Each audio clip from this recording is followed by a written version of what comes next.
दोस्तों, आप लोगों का बहुत बहुत धन्यवाद। हमारे व्यूअर्स, हमने आपके काफ़ी कमेंट्स को पढ़ा है। उसमें कुछ ऐसे चीज़ें निकल के आ रही हैं, ख़ास तौर से एक कॉमन चीज़ निकल के आ रहा है क्रॉनिक फिशर। क्रॉनिक फिशर में जहाँ पे आपने चिकित्सा कराया है, कहीं से भी कराया हो, चाहे वो 400 से कराया हो या आधुनिक मॉडर्न सर्जरी से कराया हो, स्पेक्ट्रोटॉमी कराई हो, उसके बाद भी काफ़ी लोगों के जो कमेंट्स हमने पढ़े उसमें उन लोगों की समस्या लगभग उसी तरीके से बनी हुई है। इसलिए दोस्तों, विचारा है कि आप डायरेक्ट हमसे संपर्क नहीं कर पा रहे हैं तो क्यों ना उसी विषय पे एक वीडियो आपको बना करके और आपसे शेयर की जाए, ताकि आप उसको देखें, जज करें और अपने उस प्रकार के रोग को ठीक कर सकें, मैनेज हो सके उस प्रकार का कंडीशन, पोस्ट ऑपरेटिव कंडीशन में। तो दोस्तों, मैं हूं डॉक्टर सर्वेश कुमार सिंह, आयुर्वेद चिकित्सक। मैं आपको अपने चैनल पे आयुर्वेद संजीवन पे हार्दिक स्वागत करता हूं। तो दोस्तों, आइए शुरू करते हैं। पोस्ट ऑपरेटिव कंडीशन यानी कि क्रोनिक फिशर का अगर आपने ऑपरेशन करा लिया है, उसके बाद की स्थिति हम कैसे मैनेज कर सकते हैं, उसके बारे में चर्चा करते हैं। दोस्तों, क्रोनिक फिशर हमेशा से एक कष्टदायक रोग रहा है गुदा रोगों के अंतर्गत, चाहे वो प्री ऑपरेटिव हो, ऑपरेशन करने के पहले हो या ऑपरेशन करने के बाद हो।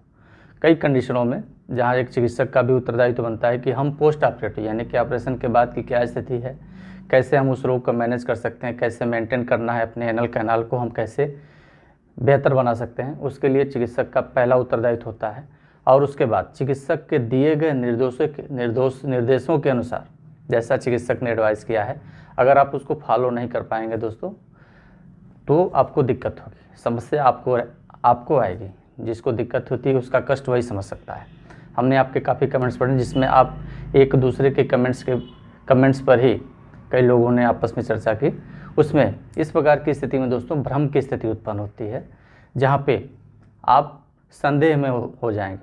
कोई 400 से करा है पोस्ट ऑपरेटिव कंडीशन में तो उनको तकलीफ़ हो रही है, कोई मॉडर्न सर्जरी से कराया है उनको भी तकलीफ़ हो रही है, यहाँ तक कि 3-4 महीने, 6 महीने, 1-1 साल के बाद भी आपको तकलीफ़ वहीं की वहीं बनी हुई है। ऐसी स्थिति में ऐसा क्यों होता है? ऐसी स्थिति में जो भ्रम की स्थिति आ रही है, आपस में उस प्रकार के कमेंट्स में आप और संदेह की स्थिति में जाएंगे। और यहाँ तक कि एक व्यूअर्स का हमने कमेंट पढ़ा, उन्होंने कहा कि ऐसा लग रहा है कि मैं आत्महत्या कर लूँ। नहीं, इस प्रकार के ख्याल नहीं आने चाहिए। हमेशा चिकित्सक के माध्यम से आप बेहतर चिकित्सक का चयन करें, उनसे मिलें, उनसे सामंजस्य स्थापित करें, उनसे मिलें, परामर्श लें और उनके दिए गए निर्देशों के अनुसार आप अपनी चिकित्सा कराएं या किस प्रकार के रहन सहन से आपका वो डिजीज़ जो है बेहतर रह सकता है, जिसमें कि आपको दिक्कत ना हो। तो इस प्रकार के ख्याल आप अपने मन में न लाएं। तो दोस्तों, इस प्रकार की कंडीशन में, पोस्ट ऑपरेटिव कंडीशन में किस प्रकार की स्थिति आती है? जो कंडीशन होता है दोस्तों, जो अवस्था होती है क्रोनिक फिशर की पहले, उसमें होता है गुदा मार्ग का थोड़ा छोटा होना, इरेगुलर कॉन्स्टिपेशन होना, जिसकी वजह से आपको परेशानी आती है, जहाँ पे आपका एक ही घाव बार बार बनता है। जैसे हमने क्रोनिक फिशर के वीडियो में चर्चा किया है, आप उसको देख सकते हैं। तो ऐसी स्थिति में फिर आप सलाह लेते हैं, चिकित्सक कहते हैं नहीं आप ऑपरेशन करा लीजिए, 400 से कराएं या फिर लेटरल स्पेक्ट्रोटॉमी कराएं। ऐसी स्थिति, उन परिस्थितियों के बाद भी कई कंडीशन में आपको परेशानी आ रही है, जैसे कि जलन होना, दर्द होना। खासतौर से वो दर्द कब हो रहा है? ड्यूरिंग डिफिकेशन, यानी कि जब आप शौच जा रहे हैं, पैखाना करने जा रहे हैं, तब वो आपको परेशानी हो रही है। ऐसी स्थिति में जो पहला काज निकल के आता है वो आपका कॉन्स्टिपेशन है दोस्तों।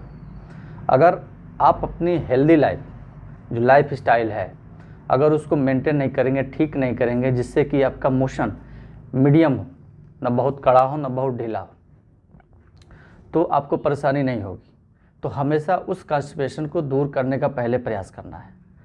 कॉन्स्टिपेशन दूर करने के जो उपाय हैं ऐसे क्रोनिक फिशर कंडीशन में, उसको हम अगले वीडियो में चर्चा करेंगे दोस्तों, कि किस प्रकार से आप उस कॉन्स्टिपेशन को फिशर की कंडीशन में कैसे आप मैनेज करके अपने मोशन को ठीक रख सकते हैं। पहला कॉन्स्टिपेशन ही आता है दोस्तों। और दूसरी कंडीशन आती है, अगर वो प्रोसेस क्रोनिक फिशर की उस प्रकार की चिकित्सा जिस प्रकार से होनी चाहिए थी, अगर उसमें थोड़ी सी भी माइनस कुछ पॉइंट ऐसे आते हैं, अगर उस प्रकार से चिकित्सा नहीं हुई तो भी आपको परेशानी आगे चल के होती है। या यहाँ तक कि 2-2, 3-3 हफ्ते जब वहाँ का काउंट भर जाता है, उसके बाद भी परेशानी कई मरीजों को निकल के आती है। ऐसी स्थिति में वहाँ की जो कंडीशन होती है कि जब पैखाने के रास्ते का आपका प्रोसेस हुआ, ठीक है, लेटरल स्पेक्ट्रोटॉमी हुई, क्षारसूत्र से लाइगेशन हुआ। ऐसी स्थिति में स्वाभाविक होता है एनल कैनाल का जब ऊन बनता है तो हमारा पैखाना का रास्ता सिकुड़ना शुरू होता है।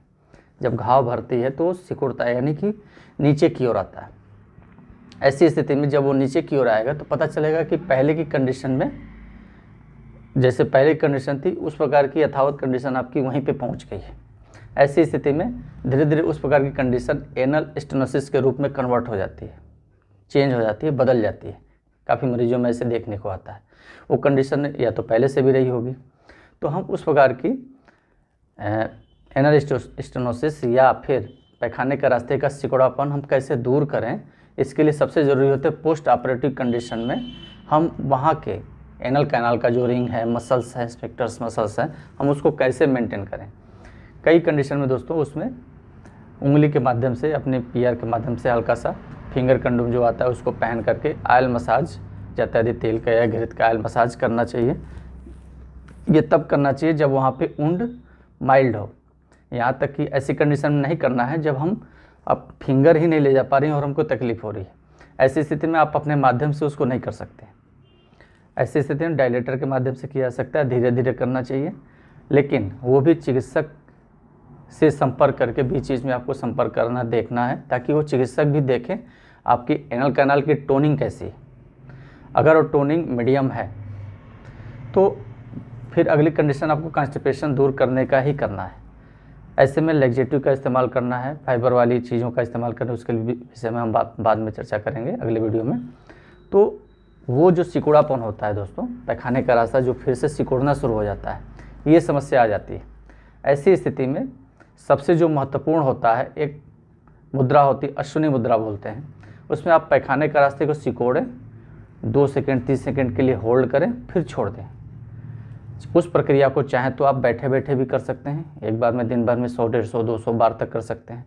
सिट्स बार जब आप करते हैं, सिकाई करते हैं, गुनगुने पानी में जब आप बैठते हैं, उस दौरान भी आप अपने पैखाने के रास्ते को सिकोड़ें, रोकें, होल्ड करें, फिर छोड़ दें। सिकोड़ें, रोकें, होल्ड करें और छोड़ दें। पैखाने के रास्ते को सिकोड़ना है, जोर तक रोकना है, 2 सेकंड 3 सेकंड तक होल्ड करना है, फिर छोड़ देना। छोड़ते समय स्ट्रेन नहीं करना, बस ढीला छोड़ देना। ये प्रक्रिया करनी है। ये प्रक्रिया करने से वहाँ की जो मसल्स होती है मैनेज होती है, लचक उसकी बढ़ती है, जिससे कि आगे निकट भविष्य में या कालांतर में आपको वहाँ से परेशानी उतनी ना आए।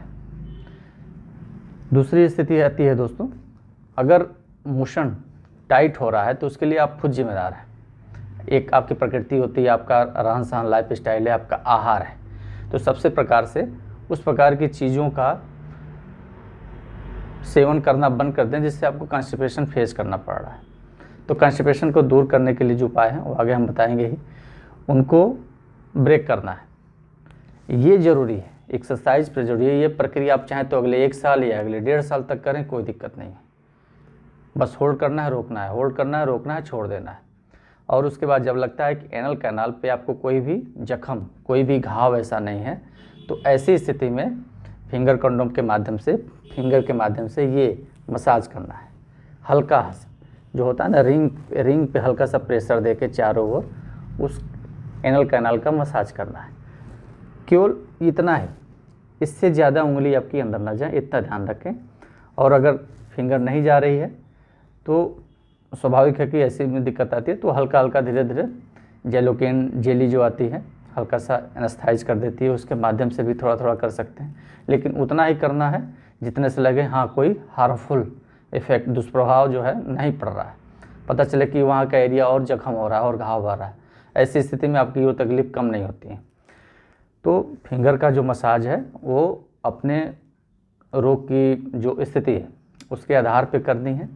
और हाँ दोस्तों, सिट से बात करना, सिकाई आपको बंद नहीं करनी है। अगर वहाँ पे कोई भी सेंसेशन है, जलन है, बर्निंग सेंसेशन एक कॉमन लक्षण होता है पोस्ट ऑपरेटिव कंडीशनों में, ख़ासतौर से अगर कुछ अग्निकर्म वगैरह वहाँ पे हुआ है, तो ऐसी स्थिति में जलन, बर्निंग सेंसेशन होता है। तो उसके लिए आपके आहार में जो तेज़ नमक और मसाले वाली चीज़ें जा रही हैं वो जिम्मेदार है प्रत्यक्षतः। तो ऐसी स्थिति में उस प्रकार के आहार का आप सेवन दूर करें, फलों का सेवन कर दें जिससे कि मोशन आपका ढीला हो। इस स्थिति में दोस्तों सबसे ज़रूरी है आप परेशान ना हो, आप परेशान हो रहे हैं तो उससे आपको दिक्कत हो रही है। एक स्वाभाविक है कि जो एक मैसेज जाता है, जैसे आप अगर वीडियो पे जो कमेंट्स करते हैं उस पर काफ़ी लोग पढ़ते हैं, तो ऐसी स्थिति में वो और निराशा के सागर में डूब जाते हैं, जो उस प्रकार की कंडीशन से गुजर रहे होते हैं। वो सोचते हैं अरे यार उससे भी वो ठीक नहीं हुआ, उससे भी ठीक नहीं हुआ, क्योंकि सबकी प्रकृति अलग है, सबके रोग का जो कंडीशन है वो भी अलग है, डिपेंड करता है। बहुत रेयर होता है कि पोस्ट ऑपरेटिव कंडीशन में अगर प्रोसेस ठीक से किया जाए तो रेयर होता है कि किसी एक आध मरीजों को दिक्कत आए।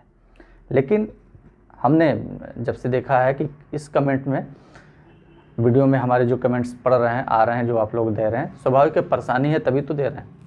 तो या तो वो प्रोसेस आपका बेहतर तरीके से नहीं हुआ है, या फिर उसके आधार पे जो चिकित्सक को गाइड करनी चाहिए थी वो चीज़ गाइड नहीं हुई और आप उसको फॉलो नहीं कर रहे हैं। तो कहीं ना कहीं एक कारण निकल के आता है।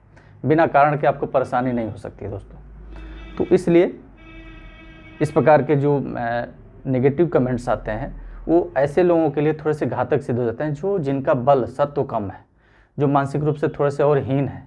ऐसी स्थिति में वो गलत कदम उठा सकते हैं, दिक्कतें आ सकती हैं। तो इस प्रकार के कमेंट दोस्तों सोच समझ के करें। सबसे ज़रूरी है कि आप स्वयं ही उस रोग को उतना जज नहीं कर सकते जितना कि एक्सपर्ट जज करेगा। हाँ, चिकित्सक का चयन आपके ऊपर है, चिकित्सक का चयन करना है, देखना है, जज करना है, जानकारी लेनी है कि पोस्ट ऑपरेटिव कंडीशनों में कैसे रिजल्ट्स आ रहे हैं आपके वहाँ, उसके आधार पे आप अपनी चिकित्सा उसकी करा सकते हैं। लेकिन हमेशा से जो एक क्योर की कंडीशन होती है कि किसी भी एनल कैनाल के रोगों को जो कहा जाता है कि हम जड़ से ठीक कर देंगे, ऐसी स्थिति नहीं आती, क्योंकि वो सब आपकी लाइफस्टाइल और रूटीन पे निर्भर करता है दोस्तों। जड़ शब्द आपके रूटीन पे ही निर्भर करता है।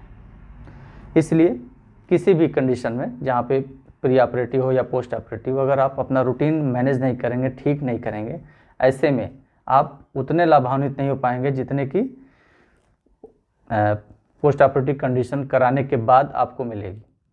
इसलिए दोस्तों, चाहे वो प्री ऑपरेटिव ऑपरेशन आप ना कराए हो या ऑपरेशन करा लिए हो, फिर भी आपको अपनी लाइफस्टाइल रूटीन मैनेज करनी होगी, क्योंकि आपका शरीर है। आप अपने शरीर को अच्छी तरह से जज कर सकते हैं, किस प्रकार से भोजन का आपका पाचन हो रहा है, किस प्रकार के भोजन न करने से पाचन नहीं हो रहा है।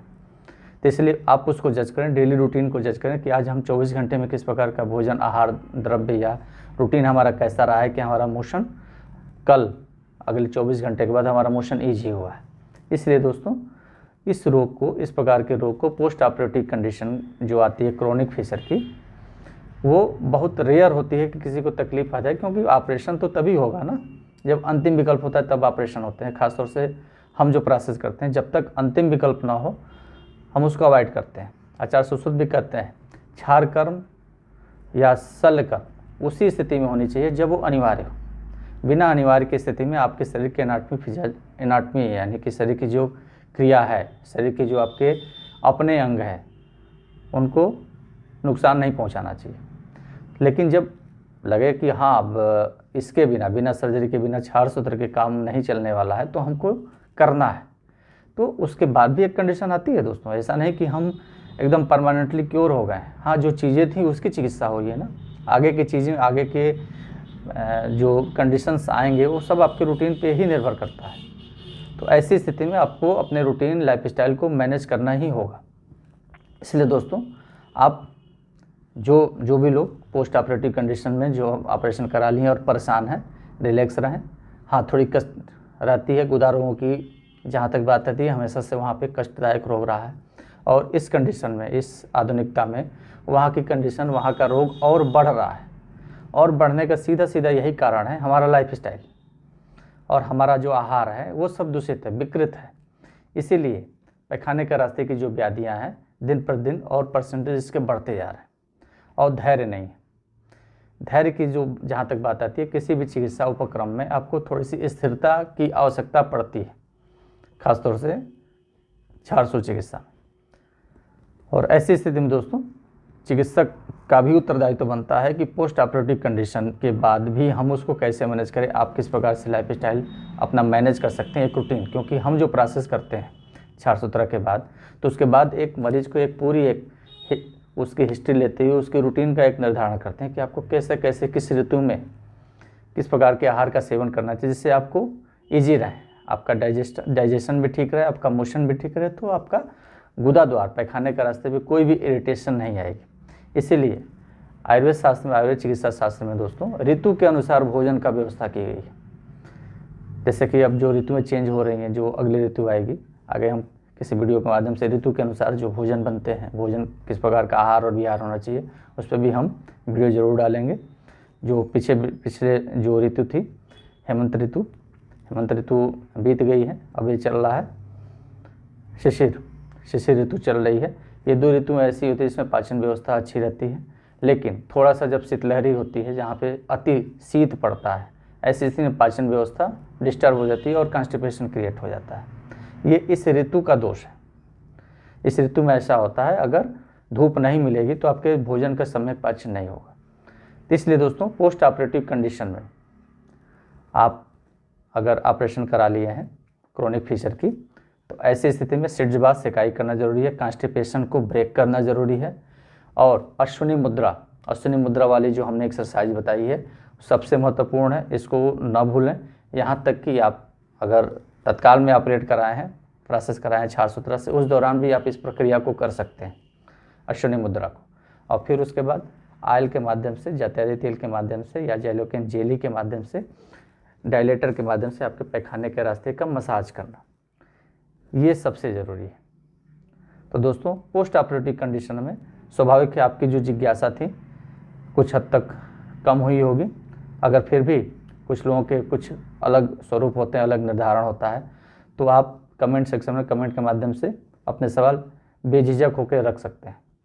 दोस्तों अगर आप हमारे चैनल पर पहली बार आए हैं तो आप चैनल को सब्सक्राइब कर लें, ताकि आप हमसे जुड़े। आगे कुछ दिनों बाद, कुछ समय कालांतर में हम आपसे लाइव क्लिनिक के माध्यम से भी जुड़ेंगे दोस्तों। ऐसी स्थिति में आप सब्सक्राइब जरूर कर लें, ताकि आप हमसे लाइव जुड़ें और अपने सवालों का सीधे, आपके जो विकार हैं सीधे उनसे साक्षात्कार हो सके। आप अपने सवालों को आप सीधे हमसे पूछ सकें और हम उनके बारे में डिस्क्राइब कर सकें। तो दोस्तों इसी के साथ आज का जो विषय था, पोस्ट ऑपरेटिव कंडीशन में हम अपने गुदा द्वार को कैसे मेंटेन रखें, कैसे ठीक रखें, किस प्रकार की स्थिति आती है, इसका जो विषय था यहीं समाप्त होता है। नमस्कार।